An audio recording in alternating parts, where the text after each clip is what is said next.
Alright, welcome one and all to the Not So Mainstream Gaming YouTube channel. I will be your host, Jank, and this video is part of my playlist channel called Jank's Janketopia. I know it's extremely creative, and I figured a great game to start this out would be the most mainstream game of all, Call of Duty. And you may ask why. Well, there are a lot of problems with this game, as I'm sure you all know, and as you've already seen, I'm running around with a shotgun, absolutely destroying people that should not die to me, like they should live, like they shouldn't be dead.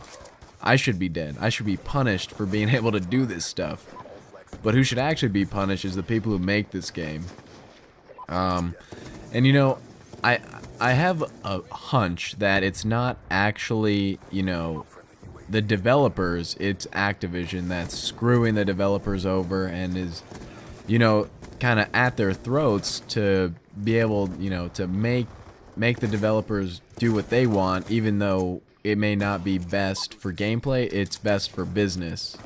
And people like the small run and gun maps, even if they make no sense at all, and people like being able to do this sort of stuff, which is, you know, I have to admit, it's hecka fun, but it is way overpowered, and leads to a lot of frustration for the other team. Like, as you can see here, oh, that's another thing, tack inserts. Okay, that dude deserved a shotgun to the face right there.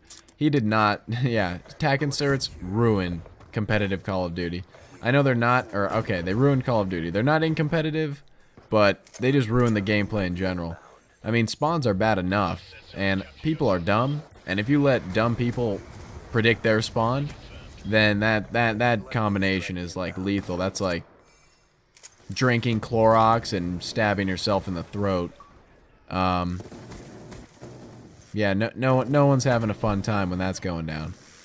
But yeah, so you know, I decided to, you know, it was actually pretty good gameplay, what I've got here. I've just kind of strung together some clips of me on Nuketown with the Remington and a death machine.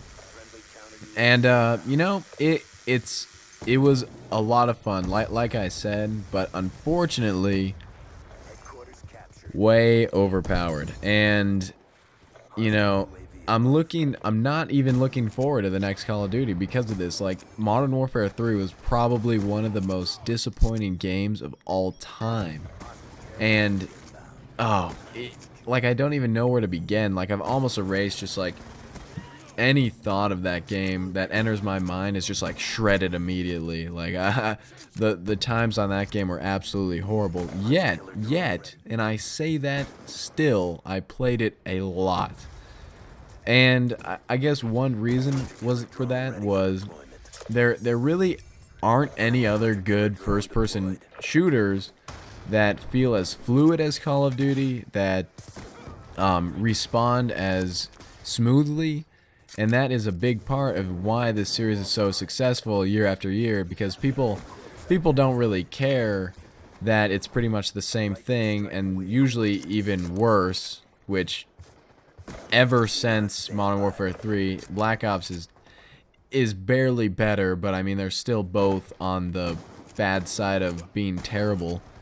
You know, people don't care. They still have the same feel though. Like, gun balance doesn't really mean a thing to the developers and things like that, because they're still running that same engine that's giving them that same Call of Duty feel. So no matter how they reskin it or reface it, it's gonna be the same thing. You're gonna get that same feeling, which is, you know, it's fun. It's a fun game when you're just running around doing stuff like this. But as far as like actually, you know, in public match, actually being fun and competitive is a whole different thing, because it is extremely frustrating, especially when it comes to connection, which this game has horrible connection. But I mean, that's pretty much it. That was just kind of my thoughts on Call of Duty so far. I'm not looking forward to Call of Duty Ghosts. They've disappointed thus far. And I definitely have the highest hopes for Titanfall. But alright guys, I'll see you later.